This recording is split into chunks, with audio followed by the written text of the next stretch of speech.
Hello, good to have you here.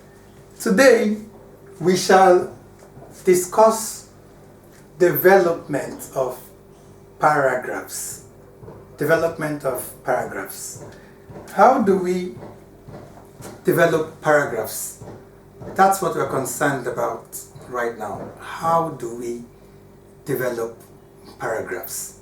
There's a number of ways that paragraphs can be developed, and these ways are listed here. Paragraphs can be developed by illustration. Paragraphs can be developed by description. They can be developed by cause and effect and by definition. We shall take all of these one by one. Starting with illustration. To illustrate means to give examples, right? To illustrate means to give examples. And so you can use examples to form your paragraph. When you do this, you're developing your paragraphs by illustration. For example, I can say, a lion is a violent animal. A lion is a violent animal. A lion is a violent animal. This is the topic sentence. Now I have to illustrate how violent the lion is. In the illustration, you will have to give examples as to how lion acts violently. I say, a lion is a violent animal. It does not hesitate before attacking its prey. Full stop. I'm illustrating. It uses its huge claws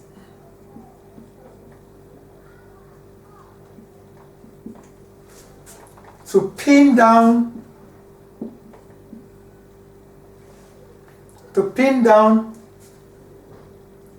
its prey,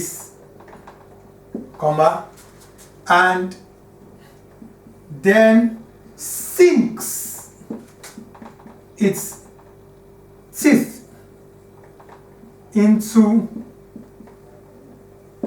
their necks. So you can see here that what I've done is a graphic example of how a lion exercises its violence. The illustration you have here, from here to this side, is quite graphic of an example of how a lion exacts violence. I may even use a specific animal like a goat, of how a lion attacks a goat, pins the goat down with its claws and sinks its teeth into its neck. So this is a way of writing a paragraph using illustration. It means you use an example. An example sticks to the mind stronger than mere words. When you give examples, you show. You're not telling. You are showing your audience. You are building mental pictures in your audience such that they'll always remember. It's a good way to write. Now we shall go to writing paragraphs using description. Writing paragraphs using description. Right? Description. To describe is to explain. To describe can also be to give direction. Description can take several forms. But when, as a writer, you describe, you're trying to explain, in some cases, steps and ways of getting something done. Or you're trying to build a picture of the qualities that something has. If I say, Lagos is a bubbling city. Lagos is a bubbling city. That can be my topic sentence. And then I go on to describe how bubbling Lagos is. Such a paragraph is a descriptive paragraph. I say, in describing, I say, it's night clubs have bright lights and huge crowd every night. Lagos is a bubbling city. Its nightclubs have bright lights and huge crowd every night. The roads are filled with beautiful cars. So, if I stop this paragraph here, I've merely described for you how Lagos is. How bubbling Lagos is, such that where you are, you can picture Lagos in your head because I've described it for you.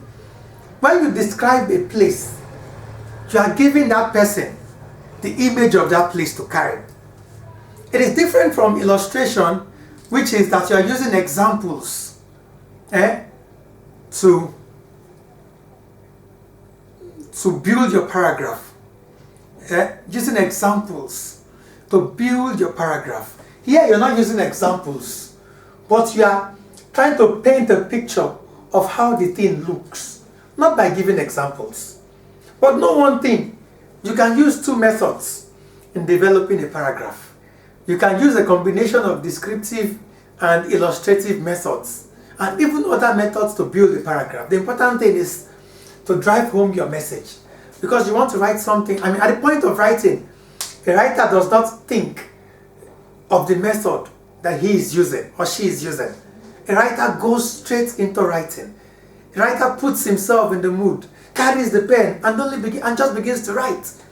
If you want to think of a strategy to write, then you may not even write at all, because so many things are going to come to your head. And that's why the best writers are usually not scholars in English language. The best writers here, because they have English scholars, are boxed by rules.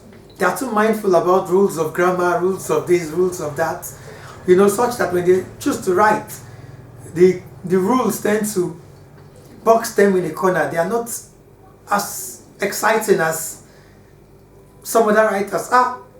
Writing is an act that should be done with freedom. If you want to write, pick your biro and start writing. Don't think of rules. At the end of your writing, you then can come back and begin to say, okay, you are made. There's always room for editing and correction. I mean, there are different approaches. So, let's move on to writing paragraphs by cause and effect. Cause and effect. Things in life don't just happen. Factors cause them.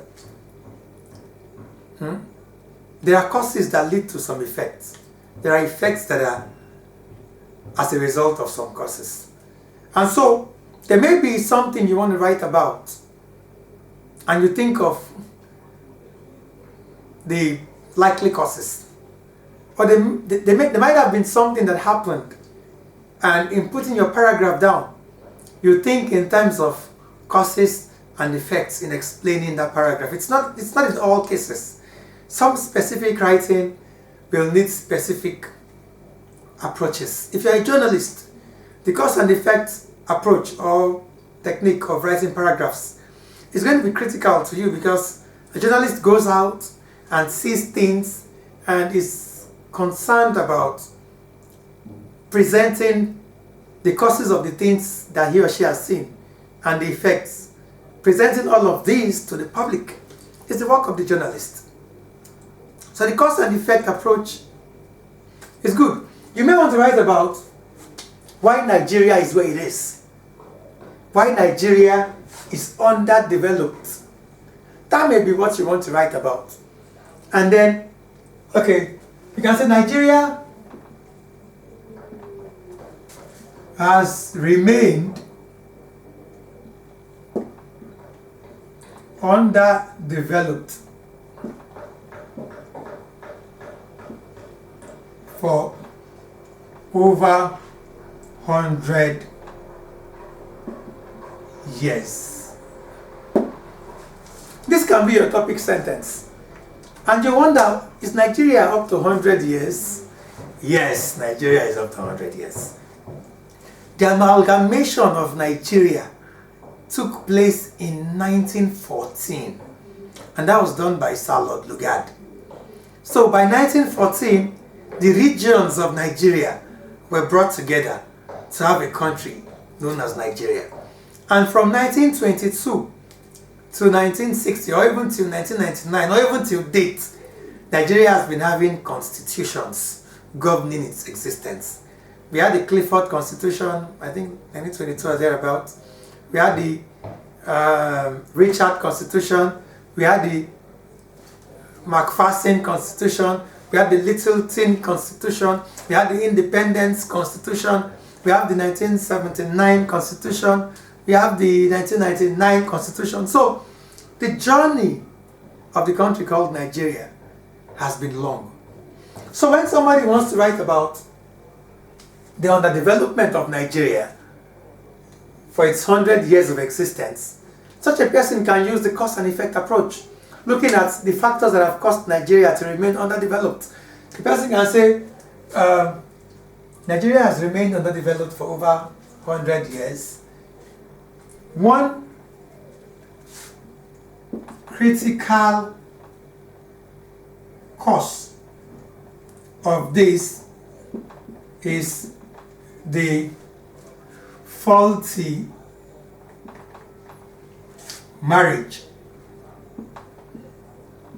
of the unlikely regional neighbors.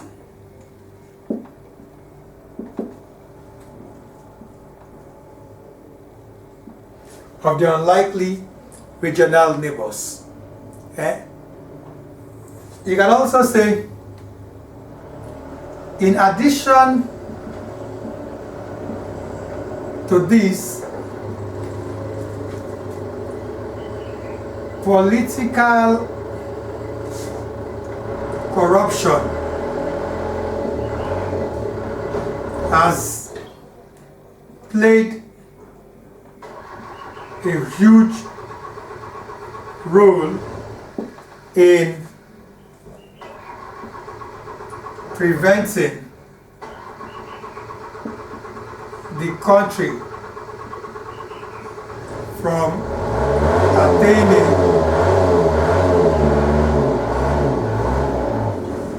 its lofty heights. What do I have here? Nigeria has remained underdeveloped for over 100 years. One critical cause of this is the faulty marriage of the unlikely regional neighbors. In addition to this, political corruption has played a huge role in preventing the country from attaining its lofty heights. We have a cause paragraph here where we have stated how some factors have caused an effect. What is the effect? The effect is underdevelopment. So, cause and effect paragraph can come in several ways. It can be on any topic. It may not be political. It can be on just about any topic you wish to write about. In some cases, you can use just cause to write a paragraph. In some other cases, you can use just effect to write a paragraph. In some other cases, you can use both of them to write a paragraph. But this is an example of how such a paragraph should be. This example has some complex sentences, but such is how writing goes. Lastly, let's look at how to write a paragraph using definition. Definition. Definition is merely explaining concepts. There may be a part of your paragraph where you need to explain certain things, and in such a case you need definition to get that paragraph written. Let's say in an essay I'm writing, I mentioned the word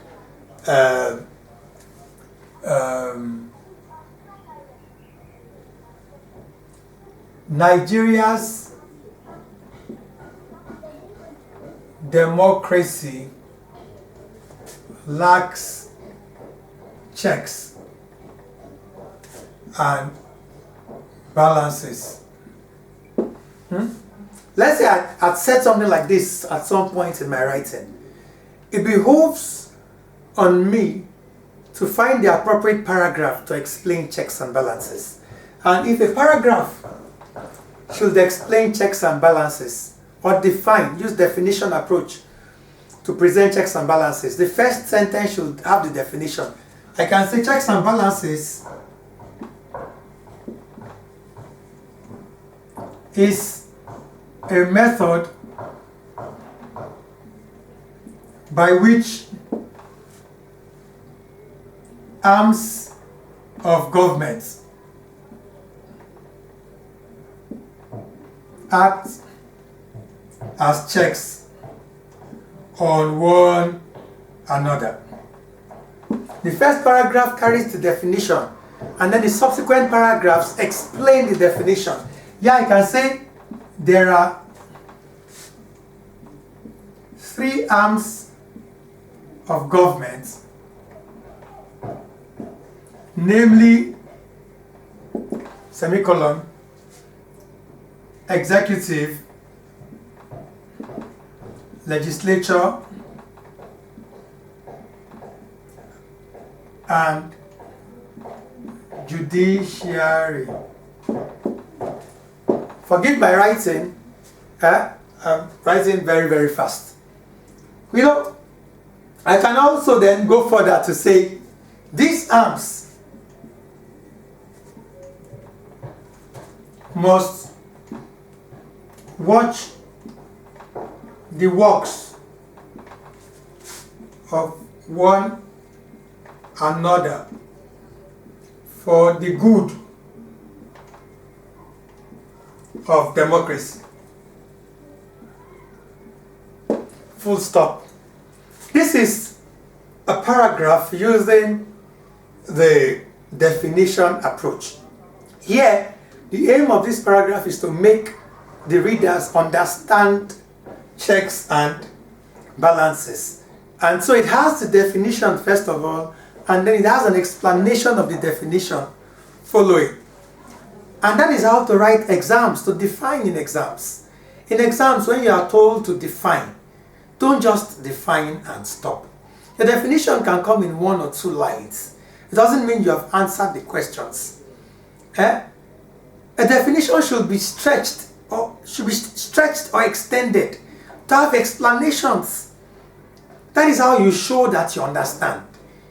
And that is why when you go to exams and people are told to define, you may get the definition right and get less marks. And somebody who also gets it right but explains as well gets higher marks because he or she has shown higher understanding. And so you wonder how come some people are always needing extra sheets in exams. It is because they're explaining their definitions. So you've learnt this today. With this, we have come to the end of the topic, developing paragraphs using these methods. See you in the next class.